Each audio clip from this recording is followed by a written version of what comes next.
नमस्कार दोस्तों, आज हम पुष्पी पादपों का शारीर पाठ का आखिरी और सबसे महत्वपूर्ण भाग पढ़ेंगे। इस वीडियो में हम पढ़ेंगे द्वितीयक वृद्धि।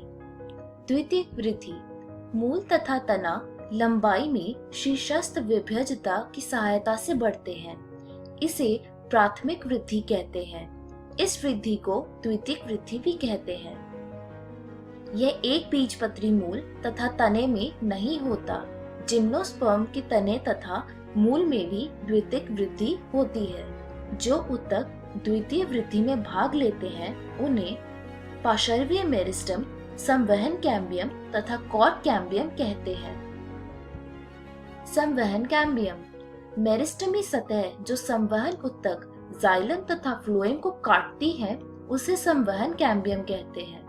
शैशव तने में यह जाइलम तथा फ्लोएम के बीच एकल सतह के रूप में खंडों में होती है। बाद में यह एक संपूर्ण छल्ले के रूप में ले लेती है। कैम्बियमी छल्ले का बनना द्विबीजपत्री तने में प्राथमिक जाइलम तथा प्राथमिक फ्लोएम के बीच में स्थित कैम्बियम अंतःपुलीय कैम्बियम है। मध्यांश किरणों की कोशिकाएं जो अंतःपुलीय के समीप होती है ये मेरिस्टमी हो जाती है और एक अंतरपुलीय कैम्बियम बनाती है। इस प्रकार कैम्बियम का एक अखंड छल्ला बन जाता है। कैम्बियम छल्ले की प्रक्रिया। कैम्बियम छल्ला सक्रिय हो जाता है और बाहर तथा भीतर दोनों ओर नई कोशिकाएं बनाता है। जो कोशिकाएं पित्त की ओर बनती है वे परिपक्व होने पर द्वितीय जाइलम बनाती है और जो बाहर परिधि की ओर होती है वे द्वितीयक फ्लोएम बनाती है। कैम्बियम प्राय भीतर की ओर अधिक सक्रिय होता है जबकि बाहर की ओर इतना सक्रिय नहीं होता। इसके परिणाम स्वरूप द्वितीयक जाइलम अधिक बनता है तथा द्वितीयक फ्लोएम कम। द्वितीयक फ्लोएम शीघ्र ही एक सघन पिंड बन जाता है। अंततः प्राथमिक तथा द्वितीयक फ्लोएम शनैः शनैः दब जाते हैं क्योंकि द्वितीयक जाइलम अखंड रूप से बनते हैं। प्राथमिक जाइलम केंद्र में अथवा केंद्र के आसपास लगभग वैसे ही बने रहते हैं। कुछ स्थानों पर कैम्बियम पैरेन्काइमा की एक संकरी पट्टी बनती है। यह पट्टी द्वितीयक जाइलम तथा द्वितीयक फ्लोएम में होकर अरीय दिशाओं में जाती है। इनको द्वितीयक मज्जा किरण कहते हैं। बसंत दारू तथा शरद दारू।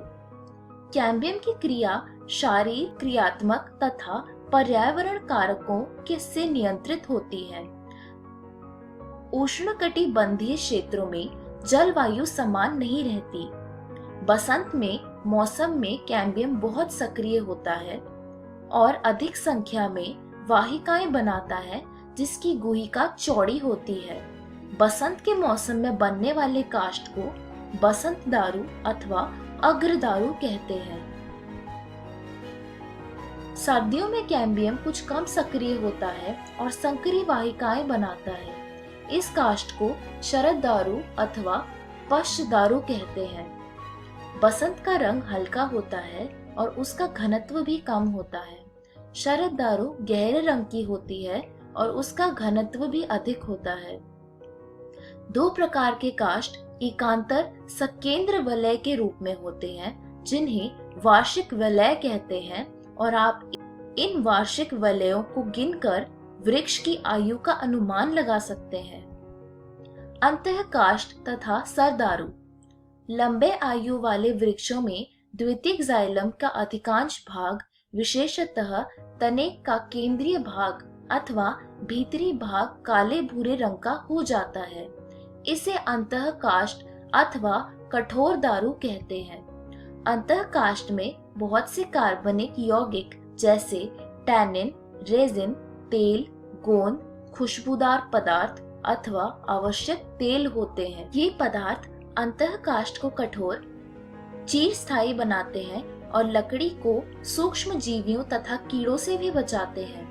इस क्षेत्र में मृत तत्व होते हैं जिनकी भीति बहुत ही लिग्निनी होती है। इसे हृदय दारू कहते हैं। ये केवल तने को यांत्रिक सहारा देते हैं। द्वितीयक जाइलम की परिधि क्षेत्र को रसदारू कहते हैं, जो हल्के रंग का होता है और जिसमें सजीव पैरेन्काइमा कोशिकाएं होती हैं। यह मूल से पानी तथा खनिज लवण को पत्तियों तक पहुंचाता है। Cork cambium. जैसे जैसे तने की परिधि में वृद्धि होती जाती है, त्यों-त्यों बाहरी वलकुट तथा बाह्य त्वचा की सतह टूटती जाती है और इन्हें नई संरक्षी कोशिका सतह की आवश्यकता होती है। इसलिए एक दूसरे मेरिस्टम ऊतक तैयार हो जाता है, जिसे कॉर्क कैम्बियम अथवा कागजन कहते हैं। ये प्राय वलकुट क्षेत्र में विकसित होता है। छाल वल्क। छाल वल्क एक गैर तकनीकी शब्द है जो वाहिका कैम्बियम से बाहर तक की ऊतकों को संदर्भित करता है। अतः इसमें द्वितीयक फ्लोएम भी शामिल है। मौसम की शुरुआत में जो छाल बनती है उसे प्रारंभी या कोमल छाल कहते हैं और मौसम के अंत में बनने वाले छाल को पश्च या कठोर छाल कहते हैं। कुछ क्षेत्रों में कागजन कॉर्क कोशिकाओं की बजाय बाहर की ओर पैरेन्काइमी कोशिकाएं बनाता है। ये पैरेन्काइमी कोशिकाएं बाह्य त्वचा पर फट जाती है और लेंस के आकार के छिद्र बनाती है, जिसे वातरंध्र कहते हैं। ये बाहरी वायुमंडल तथा तने की भीतरी ऊतकों के बीच गैसों का आदान प्रदान करते हैं। यह अधिकांश काष्ठीय वृक्षों में पाए जाते हैं। मूल में द्वितीयक वृद्धि। द्विबीजपत्री मूल में संवहन कैम्बियम का उद्भव पूर्णतः द्वितीयक है। यह फ्लोएम बंडल के तुरंत नीचे परिरंभ ऊतक के कुछ भाग प्रोटोजाइलम के ऊपर स्थित ऊतकों से उत्पन्न होता है और एक अखंड लहरदार छल्ला बनाता है, कुछ इस प्रकार। यह बाद में वाताकार बन जाता है। इसके आगे की घटनाएं द्विबीजपत्री तने की तरह होती है, जो पहले बताई जा चुकी है। जिम्नोस्पर्म के मूल तथा तने में भी द्वितीयक वृद्धि होती है। एक बीजपत्री पौधों में द्वितीयक वृद्धि नहीं होती है। इस वीडियो में हमने सीखा द्वितीयक वृद्धि और इसी तरह हमारा यह पाठ समाप्त होता है। धन्यवाद।